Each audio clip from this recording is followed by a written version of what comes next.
The Secret Garden, Chapter 4, The Strangest House. It was the sweetest, most mysterious-looking place anyone could imagine.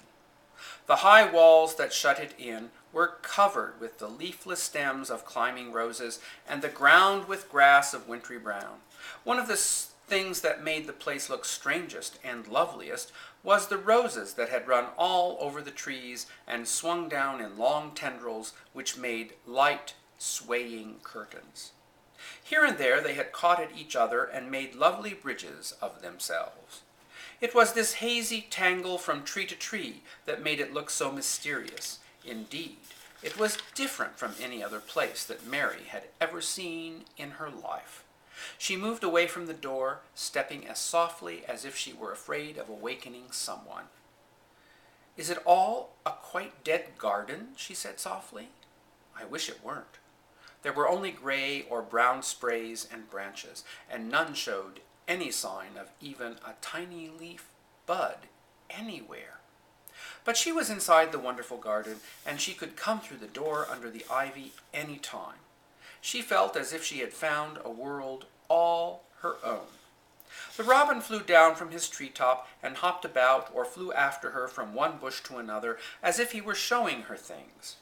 Everything was strange and silent, and she seemed to be hundreds of miles away from anyone, but somehow she did not feel lonely at all. All that troubled her was her wish that she knew whether all the roses were dead, or if perhaps some of them had lived and might put out leaves and buds as the weather got warmer. Mary walked about for a while, stopping when she wanted to look at things. In one flower bed she thought she saw something sticking out of the black earth, some sharp little pale green points. "It isn't a quite dead garden," she whispered. "Even if the roses are dead, there are other things alive." She did not know anything about gardening, but the grass seemed so thick in some of the places where the green points were pushing through that she thought they did not have enough room to grow. So she found a sharp piece of wood and knelt down and dug and rooted out the weeds and grass until she made little clear spots around them. Mary went from place to place, digging and weeding, and enjoyed herself immensely. She worked in her garden until it was time to go in to dinner. In fact, she was rather late in remembering, and when she put on her coat and hat and picked up her skipping rope, she could not believe that she had been working for 2 or 3 hours. She had actually been happy all the time, and dozens of tiny pale green points were to be seen in the cleared places, looking twice as cheerful as they had looked before when the grass and weeds had been smothering them. "I shall come back tomorrow," she said, looking all around at her new kingdom and speaking to the trees and the rose bushes as if they heard her. Then she ran lightly across the grass, pushed open the slow old door, and slipped through it under the ivy. She had such red cheeks and such bright eyes and ate such a hearty dinner that Martha was delighted. After she finished eating, she went to her favorite seat on the hearth rug. Martha sat nearby. I wish I had a little spade," she said. "Whatever does thou want a spade for?" asked Martha, laughing. "Art thou going to take to diggin'?" Mary looked at the fire and pondered a little.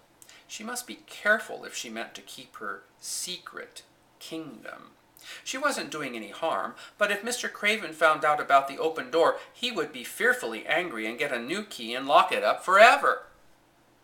"This is such a big, lovely place," she said slowly. "I thought if I had a little spade and some seeds, I could dig somewhere and make a little garden." Martha smiled. "I've just thought of something," she said. "What?" asked Mary eagerly. "In the shop at Thwaite they sell packages of flower seeds for a penny each, and our Dickon knows which is the prettiest ones and how to make 'em grow. We could write a letter to him and ask him to go and buy the garden tools and the seeds at the same time." Mary thought it was a wonderful idea, and Martha ran out of the room to fetch a pen and ink and some paper. "If I have a spade," Mary whispered to herself, "I can make the earth nice and soft and dig up weeds. If I have seeds and can make flowers grow, the garden won't be dead at all. It will come alive." Mary waited for what seemed a long time before Martha returned. Then they wrote the letter. This is what Martha dictated to Mary. "My dear Dickon, Miss Mary has plenty of money, and will you go to Thwaite and buy her some flower seeds and a set of garden tools to make a flower bed? Pick the prettiest ones and easy to grow. Give my love to Mother and every one of you. Your loving sister, Martha Sowerby. How shall I get the things when Dickon buys them? Mary asked. He'll bring 'em to you himself. He'll like to walk over this way. Oh, exclaimed Mary, then I shall see him. I never thought I should see Dickon. And then Mary remembered something. Martha, she said, when I waited so long for you to come back, I opened the door and walked down the corridor to see if you were coming, and I heard that far-off crying again, just as we heard it the other night. It couldn't have been the wind, because there is no wind today. Thou mustn't go walking about in corridors and listening, said Martha restlessly. I wasn't listening, said Mary. I was just waiting for you, and I heard it. That's twice. My word, there's Mrs. Medlock's bell, said Martha, and she ran out of the room. It's the strangest house anyone ever lived in, said Mary drowsily as she dropped her head on the cushioned seat of the armchair near her. Fresh air, digging, and skipping rope had made her feel so comfortably tired that she soon fell asleep.